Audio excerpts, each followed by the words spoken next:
The massive space station called Nexus Prime floated in the darkness of space like a glowing metal city.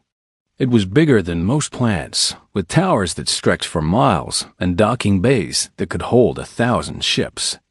This was the heart of the Galactic Council, home to the most powerful beings in the galaxy.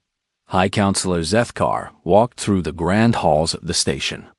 His 6 legs clicked on the crystal floor as he moved. The Vorthik was tall and thin, with purple skin that seemed to shimmer in the light. Like all council members, he wore the golden robes that showed his high position. Behind him, smaller creatures scurried to keep up, carrying data tablets and important papers. The council had ruled the galaxy for over 10,000 years. During that time, they had brought peace to 847 different species across millions of worlds. Wars had become rare. Trade flowed freely between star systems.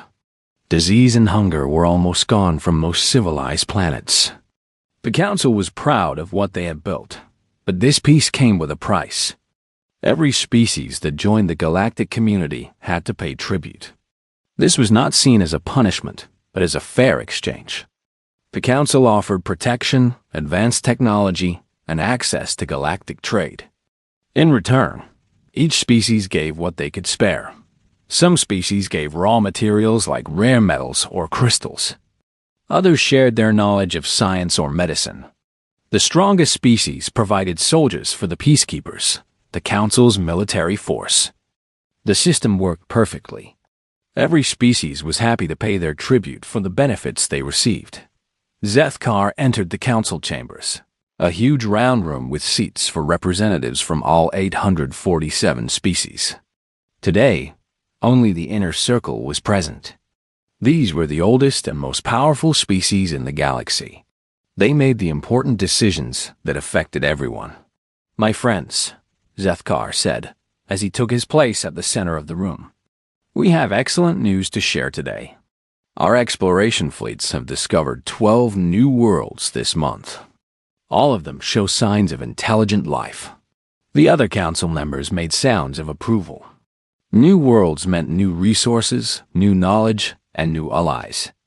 Each discovery made the council stronger and the galaxy more peaceful. Admiral Vexthal of the Hegemony Navy stood up. The warrior species was covered in thick armor that looked like metal scales. "What about military potential?" he asked. "Do any of these species show promise as fighters?" "Most are too primitive for military service," Zethkar replied, checking his data tablet. "But there is one that might interest you. They call themselves humans, from a planet called Earth. They're still very early in their development, but our scouts report something unusual." The chamber grew quiet. Unusual species always caught the council's attention. "What makes them special?" asked Counselor Ythara. The floating jellyfish-like creature spoke through a translation device, sensor species, communicated with colors and electrical pulses. Zethkar's 4 eyes blinked slowly. "They are the first species we have found that is currently engaged in planet-wide warfare. Most species fight among themselves until they develop space travel. These humans are still fighting each other, even as they build ships to reach other worlds." Admiral Vexthal leaned forward with interest. "Are they strong fighters?" "Our scouts say yes, but in a strange way. They do not have the best weapons or the strongest bodies.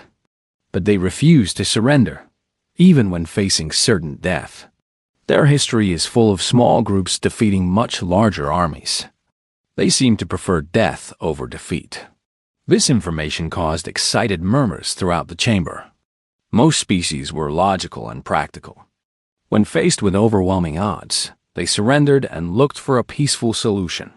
A species that chose death over defeat was rare and valuable. "They sound perfect for the peacekeepers," Admiral Vexthal said with satisfaction. "Fresh soldiers who fight without fear of death. We can train them properly and use them for difficult missions." But Counselor Ythara flashed worried colors. "A species that prefers death to defeat might also prefer death to serving others. Have we considered that they might refuse tribute?" The chamber fell silent. In 10,000 years of galactic expansion, No species had ever refused to pay tribute. The idea was so strange that most council members had never even thought about it. Zethkar made a dismissive gesture with one of his forearms. Impossible.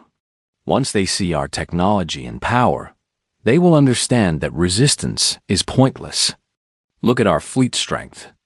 Look at our weapons. Look at this station. No reasonable species would choose to fight us when they could join us instead. The other council members nodded in agreement. The humans were primitives with basic technology. They had small ships and simple weapons. The council controlled technology that could destroy entire star systems. The humans would see the obvious choice and accept their place in the galactic community. I suggest we send Ambassador Fleet Omega-7, Zethkar continued. Admiral Kreolox has handled first contact with 43 species. He knows the proper procedures. The humans will be given the standard choice of tribute categories, and we will welcome them into our community. The vote was quick and unanimous. Ambassador Fleet Omega-7 would travel to the human solar system within the week. The humans would be contacted, shown the benefits of joining the galactic community, and asked to choose their tribute payment. Like every other species before them, they would make the logical choice. As the council meeting ended and the members filed out of the chamber, none of them could imagine what was about to happen. In their long history of bringing peace to the galaxy, they had never encountered a species quite like humanity. They had no idea that some words could change everything. The stage was set for a meeting that would shake the foundations of galactic civilization. The council was about to learn that their perfect system had one weakness they had never considered. They were about to meet the first species that would look at their overwhelming power and respond with the one word they had never heard before. But for now, they prepared their ships and practiced their speeches, confident that in a few weeks, humanity would be another successful addition to their peaceful galaxy. The alarm bells echoed through the International Space Station Unity as radar. Operators stared at their screens in disbelief. 12 massive objects had appeared at the edge of the solar system, moving toward Earth at impossible speeds. Each ship was larger than anything humanity had ever built. Gleaming like silver mountains in the darkness of space, Dr. Sarah Chen floated in the zero gravity of the station. Her dark hair tied back as she worked frantically at her computer. As Earth's leading expert on the possibility of alien life, she had dreamed of this moment her entire career. But now that it was happening, fear mixed with excitement in her chest. "How big are they?" asked Admiral Marcus Webb, the graying military commander who had been rushed to the station when the alien ships were first detected. "The largest one is about 20 miles long," Dr. Chun replied, her voice barely steady. "The others are smaller, but still bigger than our largest cities. We're not just talking about advanced technology here. We're talking about a civilization that can build ships the size of mountains." The alien fleet had been broadcasting the same message in hundreds of different languages for the past 6 hours. Somehow, they had learned every human language perfectly. The message was simple and polite, but it made everyone who heard it feel very small. "Greetings, people of Earth. We are representatives of the Galactic Council. We come in peace and friendship. We request a meeting with your leaders to discuss your species' future in the galactic community. Please respond at your earliest convenience." Every government on Earth had been involved in heated discussions about how to respond. Some wanted to hide and pretend humanity wasn't ready for contact. Others wanted to try to fight, even though everyone knew it would be hopeless. In the end, they decided to meet with the aliens and try to learn what they wanted. 3 days after the first contact, Admiral Kreolox of the Galactic Council stepped onto the human space station. The alien was unlike anything the humans had ever imagined. He stood 8 feet tall on 4 thin legs, with a body that looked like it was made of living crystal.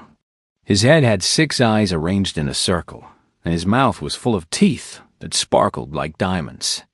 Despite his frightening appearance, His voice was calm and friendly when he spoke through a small translation device. "Thank you for agreeing to meet with us," Admiral Krelok said as he looked around the small conference room. "Your station is quite impressive for such a young species. We are pleased to make contact with humanity." Dr. Chun and Admiral Webb sat across from the alien, trying to hide their nervousness. The alien had brought 2 assistants, creatures that looked like walking plants with too many arms. They stood silently behind their commander, holding glowing tablets that seemed to contain vast amounts of information. "We're honored by your visit," Dr. Chen said carefully. "We have many questions about your civilization and your reasons for coming here." Admiral Kreolox made a sound that might have been laughter. "Of course you do. All young species are curious when they first join the galactic community. I will be happy to explain everything." The alien activated a device that projected images into the air above the table. The humans watched in amazement as pictures of countless worlds appeared before them. Cities that floated in the clouds, underwater civilizations, space stations that orbited dying stars. It was more beautiful and terrifying than any science fiction movie. The Galactic Council represents 847 different species across this galaxy, Admiral Kreolox explained. "We have brought peace and prosperity to billions of worlds. Wars are rare. Disease and hunger have been eliminated on most civilized planets. Technology is shared freely among all member species. It is a golden age that has lasted for 10,000 years." Admiral Webb leaned forward. "And you want humanity to join this council?" "Not exactly," the alien replied.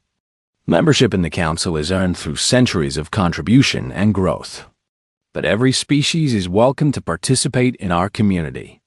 All we ask is that each species contribute what they can to the common good." Dr. Chun felt her heart sink as she realized where this conversation was heading. "You want something from us. We prefer to call it tribute," Admiral Krelock said smoothly. "It is a fair exchange. We offer you protection from hostile species, access to advanced technology, and the chance to trade with civilizations across the galaxy. In return, you contribute according to your abilities." The alien touched his device again, and new images appeared. Humans working in space mines, harvesting rare crystals. Human soldiers in advanced armor, fighting alongside alien armies. Human scientists working in vast laboratories, developing new technologies. "You have 3 categories to choose from," Admiral Krelox continued. "First, raw materials.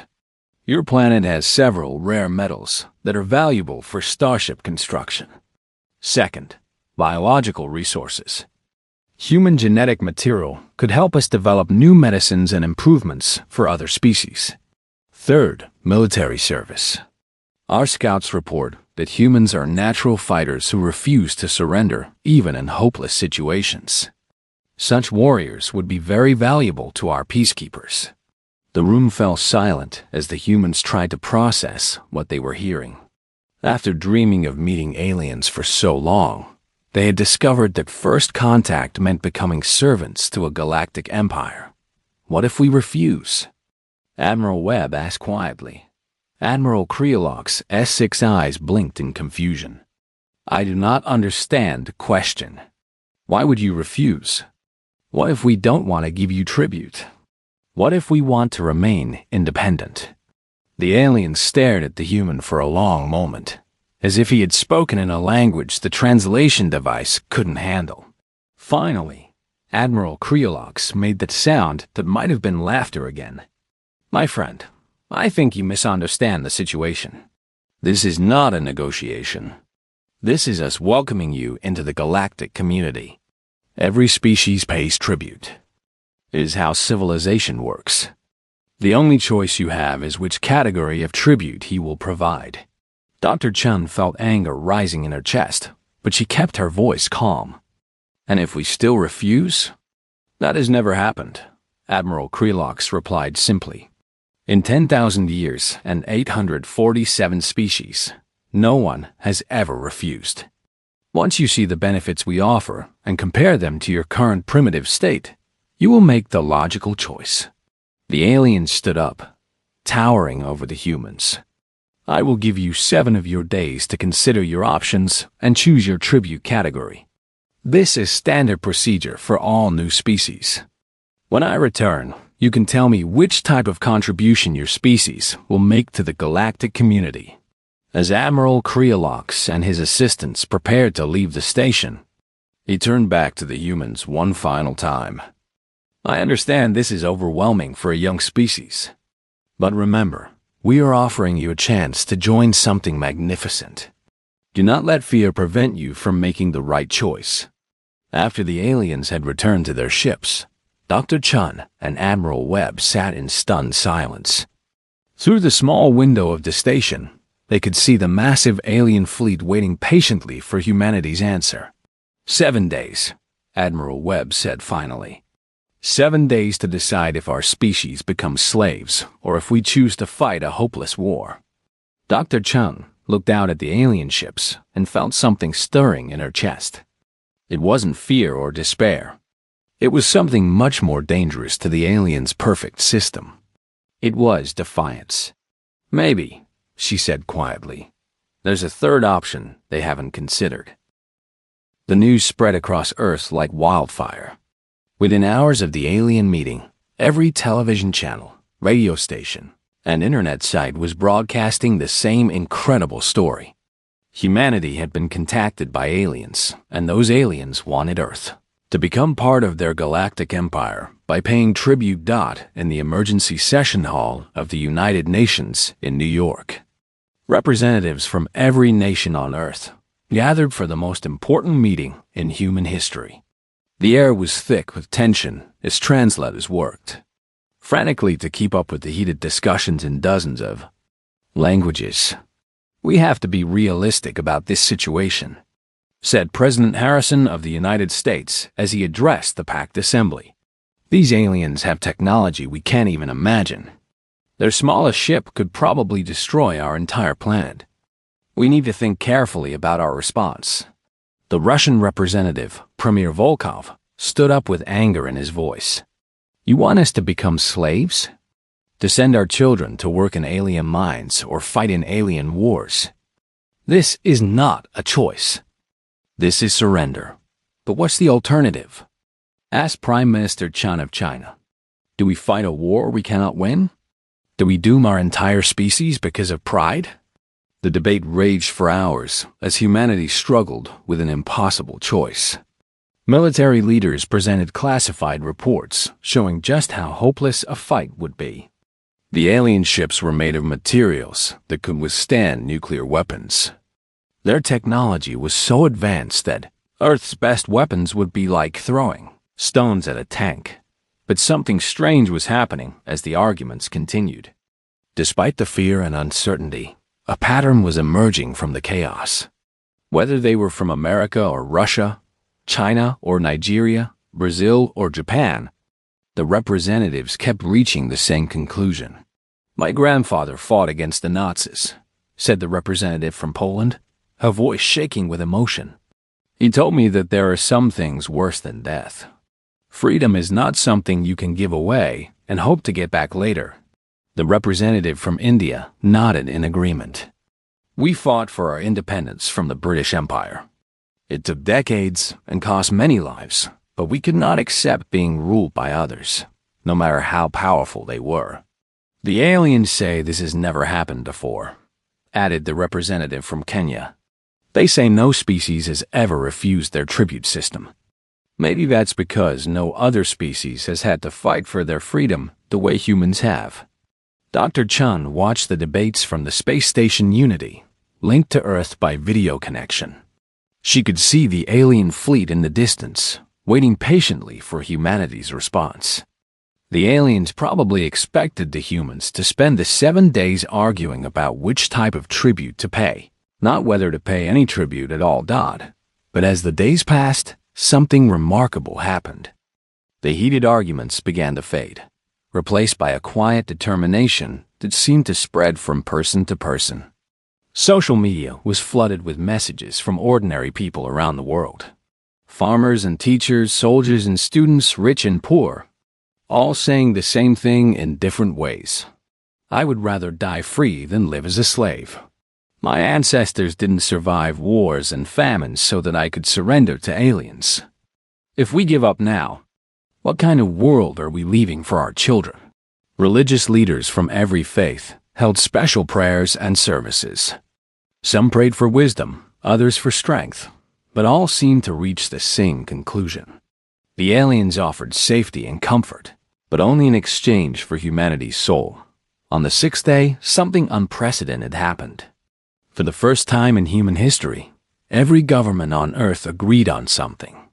The vote in the United Nations was unanimous. The choice was made. Dr. Chun volunteered to deliver humanity's response alone. She felt it was somehow appropriate that a single human should speak for all of humanity. Admiral Webb wanted to accompany her, but she insisted this was something she needed to do by herself. On the seventh day, Dr. Chun waited in the small conference room aboard the space station as Admiral Kreolox returned for humanity's answer. The alien commander seemed relaxed and confident as he entered with his two assistants. After 7 days of waiting, he was probably eager to finish this routine procedure and welcome another species into the galactic community. Dr. Chun, Admiral Kreolox said pleasantly as he took his seat. I trust your species has had enough time to consider the options. The tribute system has brought peace and prosperity to 847 species across the galaxy. I'm confident that humanity will make the logical choice. Dr. Chun sat across from the alien, her hands folded calmly on the table. She had not brought any documents or data tablets. She carried no proposals or counteroffers. The weight of representing 8 billion human beings pressed down on her shoulders, but her voice was steady. Have you decided which category of tribute your species will provide? Admiral Kreolox asked, activating his recording device to document humanity's choice for the Council records. Dr. Chun looked directly into the alien's 6 eyes. In that moment, she thought about every human who had ever lived and died. She thought about the cave painters who created art in the darkness, knowing they might never see sunlight again. She thought about the soldiers who charged into hopeless battles because someone had to stand against tyranny. She thought about the scientists who asked dangerous questions and the artists who created beauty in a harsh universe. She thought about every human who had ever looked at overwhelming odds and chosen to fight anyway, not because they could win, but because some things were worth fighting for, even in defeat. What category of tribute does your species select? Admiral Kreolox asked again, perhaps thinking she hadn't understood the question. Dr. Chun took a deep breath. She spoke clearly and calmly, making sure the translation device could pick up every syllable.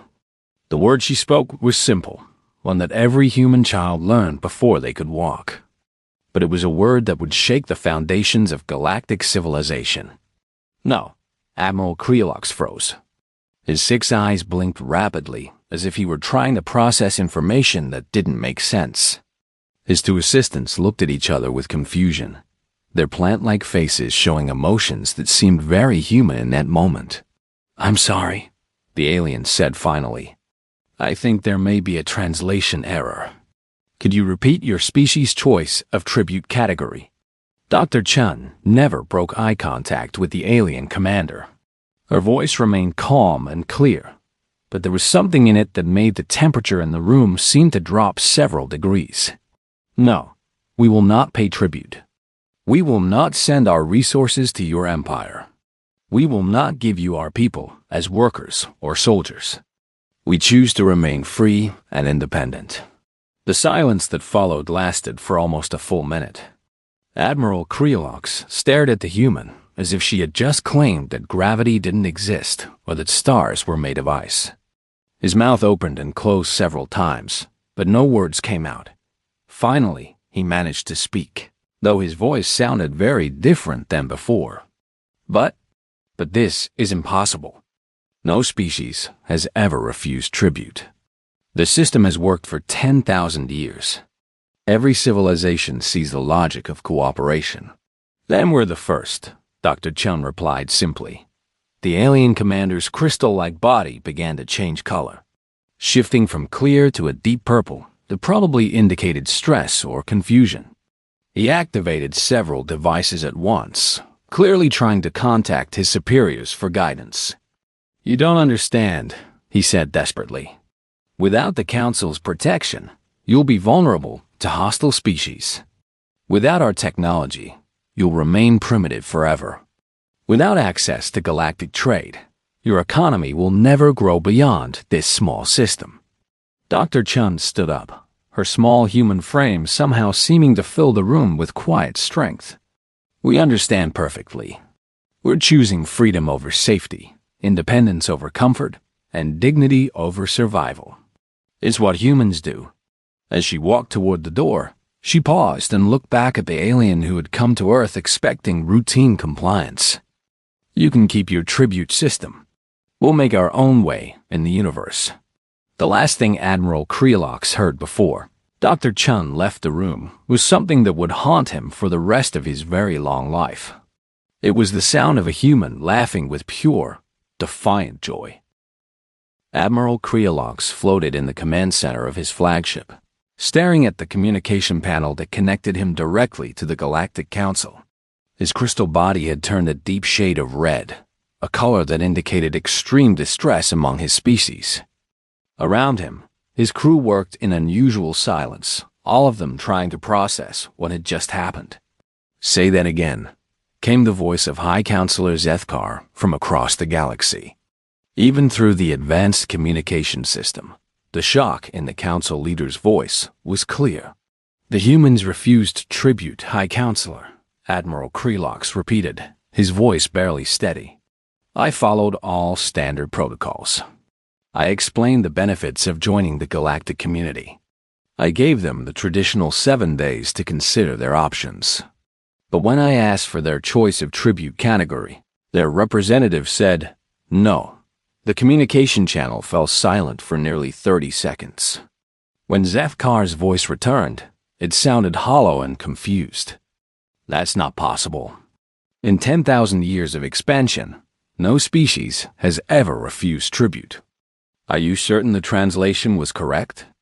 "I've checked the translation matrix 17 times, Admiral Krelox replied. "The human word no translates clearly in all 847 known languages. It means rejection, refusal, denial. They understand what they're doing, and they're doing it anyway." On Nexus Prime, emergency alarms were sounding throughout the massive space station. The council chambers filled rapidly as representatives from hundreds of species abandoned their normal duties to deal with this unprecedented crisis. Never before had they faced a situation that wasn't covered by their ancient protocols. Counselor Uthar's jellyfish-like form pulsed with agitated colors as she addressed the assembly. "We need to understand what this means for the stability of our entire system. If one species can refuse tribute, others might follow their example." "Impossible," declared Representative Gorn of the Hegemony military caste. The massive warrior stood 12 feet tall, covered in armor-like scales that could stop energy weapons. "The humans are primitives with basic technology. Once they see our true military power, they'll realize their mistake and submit." But Admiral Vexthal, the military commander who had been interested in human warriors, was studying tactical reports on his data tablet. His expression was troubled as he read analysis from the Council's Xenopsychology division. "I'm not so certain," Admiral Vexthal said slowly. "Our intelligence reports show disturbing patterns in human behavior. They've been fighting wars for their entire recorded history. Their entertainment celebrates stories of small groups defeating larger enemies. Their literature is filled with characters who choose death over submission." High Counselor Zethkar activated the main display, showing tactical analyses of human military capabilities. "Look at their technology," he said dismissively. "Their largest ships are smaller than our shuttles. Their most powerful weapons couldn't penetrate our basic shields. A single Council battleship could destroy their entire planet. That's exactly the problem, Admiral Vexthol replied grimly. Every other species we've encountered has been logical. When faced with overwhelming force, they surrender and look for ways to benefit from cooperation. But according to our psychological profiles, humans don't think that way. The Admiral activated another display showing human historical data. Images of ancient battles filled the air above the council chamber. Spartans at Thermopylae, Texans at the Alamo, British pilots during the Battle of Britain, soldiers at Stalingrad. Each example showed humans choosing to fight hopeless battles rather than surrender. If we attack Earth, Admiral Vexthol continued, they won't surrender when their defenses are breached. They won't negotiate when their cities are burning. Based on their psychological profile, they'll fight until every last human is dead. They'll turn their own planet into a graveyard just to make us pay a price for victory. A shocked murmur ran through the council chambers. The idea of a species choosing total extinction over submission was so alien to most council members that they had trouble understanding it. Representative Shander of the Pacifist Coalition spoke up, her melodious voice carrying across the chamber. Perhaps we're approaching this wrong. Maybe the humans simply need more time to understand the benefits we offer. We could try a diplomatic approach, show them more of our technology and culture. We tried diplomacy. Admiral Krelock's voice came through the communication system. I was polite and respectful. I explained everything clearly. The human representative understood perfectly. She just didn't care about the benefits we offered. The communication channel crackled with static as Admiral Krelock transmitted additional data. There's something else you need to know. I've been monitoring Earth's communications since the meeting.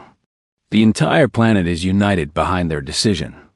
Every government, every military, every citizen organization has agreed to refuse tribute. This isn't the choice of a few leaders. It's the will of their entire species. This news sent another wave of shock through the council chambers. Most species had to debate for months or years before reaching decisions about tribute categories. The fact that 8 billion humans had reached unanimous agreement in 7 days was almost as disturbing as their refusal itself.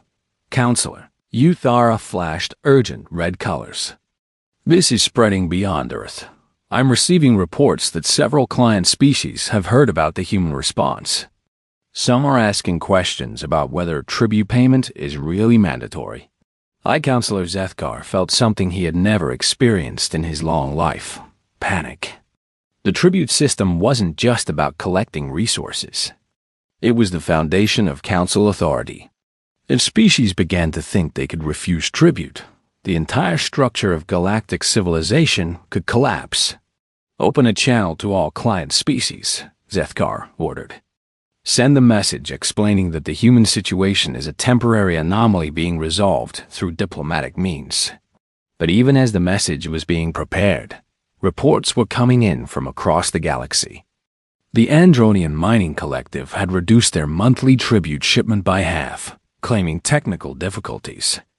The Kelmer Republic was asking for clarification about whether tribute payments were voluntary. 3 separate species had requested meetings to renegotiate their tribute obligations. On Earth, Dr. Sarah Chun stood in the observation deck of Space Station Unity, watching the alien fleet in the distance. The massive ships hadn't moved in 3 days, but she could see small shuttles moving between them constantly. The aliens were clearly in intense communication with their government, probably trying to figure out what to do with a species that had broken their fundamental rules. She wasn't afraid. Fear would have been logical given the overwhelming force arrayed against Earth, but somehow she felt only a strange sense of peace. Humanity had spoken with one voice for the first time in their history. Whatever happened next, they would face it as a united species. Dr. Chen's communication device chimed with a message from Earth. President. Harrison's face appeared on the screen. Tired but determined. Sarah, we're getting reports that other alien species across the galaxy are starting to question their tribute payments. It seems our no is causing some kind of chain reaction. Dr. Chen smiled as she looked out at the alien ships. Good. Maybe we're not the only species that values freedom more than safety. Back on Nexus Prime. High Counselor Zethkar stared at the tactical displays showing the location of every Council fleet in the galaxy. For 10,000 years, their system had been perfect. Every species paid tribute willingly, grateful for the protection and benefits they received in return. But now, with a single word spoken by a primitive species from the edge of the galaxy, that perfect system was beginning to crack. The humans had done something no council member had thought possible. They had said no to the most powerful force in the galaxy, and somehow, that simple word was spreading, like a virus through their carefully ordered civilization. The age of unquestioned council authority was ending, and it had been killed by the smallest and most powerful word in any language: no. 1 year after humanity said no, the Galactic Council faced a crisis unlike anything in their 10,000-year history. High Counselor Zethkar stood before the emergency assembly, looking out at seats that had once been filled with loyal representatives. Now, nearly a third of those seats were empty. The Andronian Mining Collective has formally declared independence. Zethkar announced to the remaining council members, his voice heavy with defeat. They've stopped all tribute payments and expelled our administrative staff from their worlds. A wave of worried murmurs filled the chamber. The Androrians controlled 17 star systems rich in rare metals essential for starship construction. Their loss was more than symbolic. It was an economic disaster. Representative Gorn of the Hegemony military caste slammed his massive fist on his desk. This madness must end. Send the fleet to crush these rebels and show the galaxy what happens to those who defy the Council. But Admiral Vextel shook his head grimly. We tried that approach with the Kelmer Republic 3 months ago. Yes, we won the war and occupied their worlds. But we lost 47 ships and over 2 million peacekeepers in the process. The Kelmers fought like humans. They preferred death to surrender. Every city became a fortress. Every civilian became a soldier. The military commander activated a holographic display showing casualty reports from across the galaxy. Worse, the brutal suppression of Kelmer independence has inspired 17 other species to begin armed resistance. We're fighting brushfire wars on 43 different worlds. Our forces are spread too thin, and morale is collapsing. Counselor Uthar flashed deep blue colors of despair. The human word has spread to species that have been paying tribute for thousands of years. They're asking questions we never taught them to ask. Why should they serve others? Why can't they govern themselves? Why should they give away the fruits of their labor? High Counselor Zethkar felt the weight of galactic civilization crumbling around him. The tribute system hadn't just been about collecting resources. It had been about maintaining order, preventing wars, and ensuring that stronger species protected weaker ones. But now that order was collapsing, and chaos was spreading across the galaxy. What about the humans? Asked Representative Shander. Are they still refusing all contact with the Council? Admiral Kreolox, who had remained in the human solar system for the past year, appeared on the communication screen. His crystal body had taken on a permanent purple hue of stress and confusion. The humans have established what they call a quarantine zone around their system. They've made it clear that any Council ship approaching their worlds will be treated as hostile. The Admiral's report had become depressingly familiar over the past months. They've been building defensive platforms and training their military, but they haven't made any aggressive moves toward Council territory. They seemed content to remain isolated and independent. But there was something else in Admiral Kreolox's voice, a note of reluctant admiration that disturbed many Council members. I must report that their technology has advanced remarkably in just 1 year. They've reverse-engineered some of our basic systems and improved upon them. Their scientists work with an intensity and creativity that our xenopsychologists find unsettling. What the Admiral didn't mention was what he had observed about human society itself. Instead of collapsing into chaos without council guidance, humanity had become more united than ever before. Their decision to refuse tribute had given them a common purpose that transcended their old divisions. Nations that had been enemies for centuries were now working together to defend their shared independence. On Earth, Dr. Sarah Chun had been appointed as the planet's first director of galactic affairs.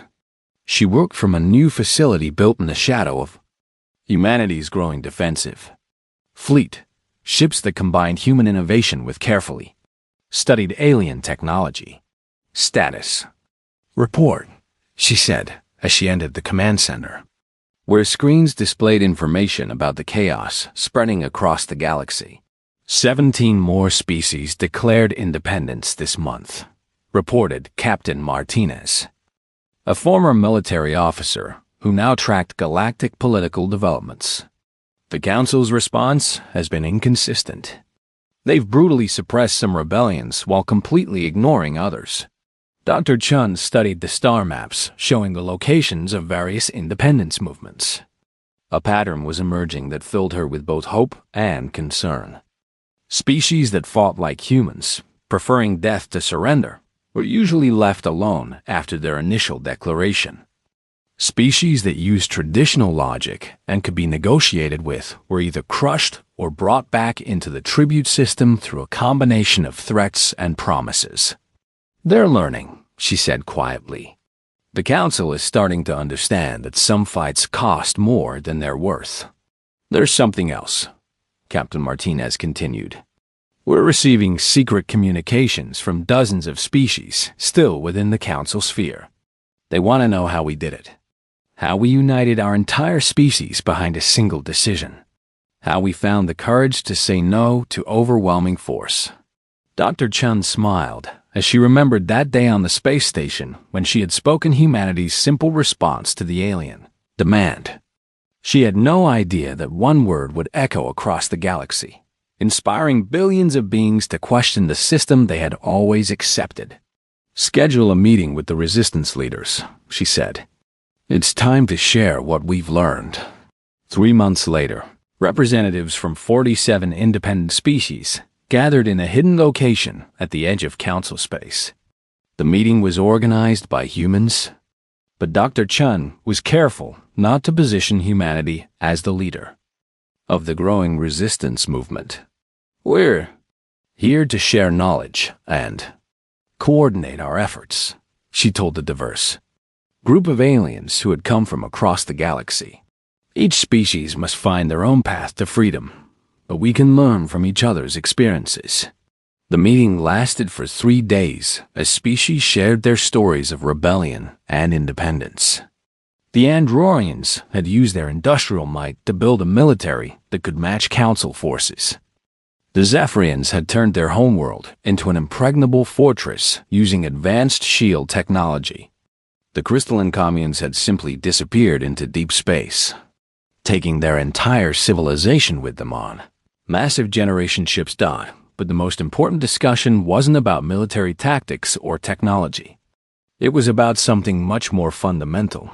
The idea that sentient beings had the right to govern themselves, to keep the fruits of their own labor, and to say no to authority they didn't choose to accept. By the end of the meeting, 31 species had signed what became known as the Independence Accords, a mutual defense agreement that promised aid to any member species threatened by Council retaliation.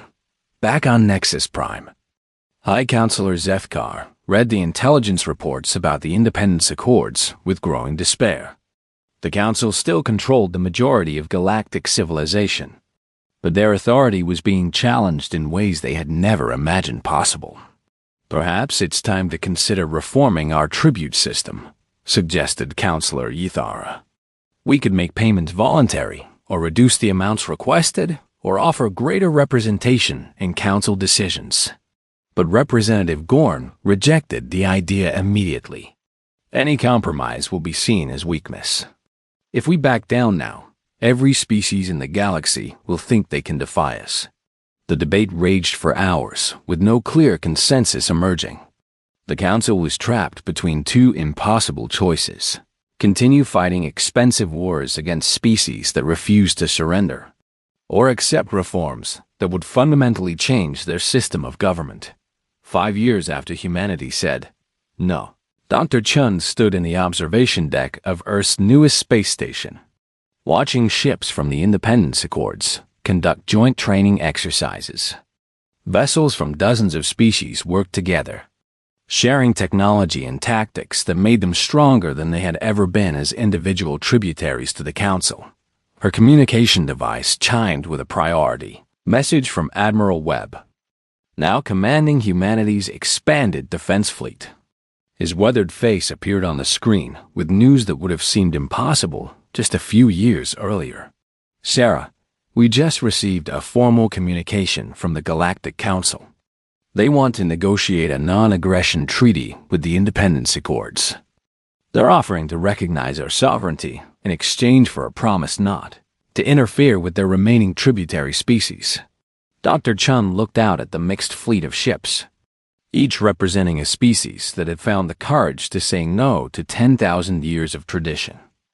The word that humanity had spoken in a small conference room had traveled across the galaxy, inspiring a revolution that changed the course of galactic civilization. "Tell them we'll consider their proposal," she said with a smile. "But make it clear that any negotiations will take place between equals, not between masters and servants." As she ended the communication, Dr. Chen reflected on how far they had all come. Humanity had proven that sometimes the smallest word could be the most powerful force in the universe. They had shown that freedom was worth fighting for, even against impossible odds. Most importantly, they had demonstrated that when enough voices say no together, even the most powerful authority in the galaxy has to listen.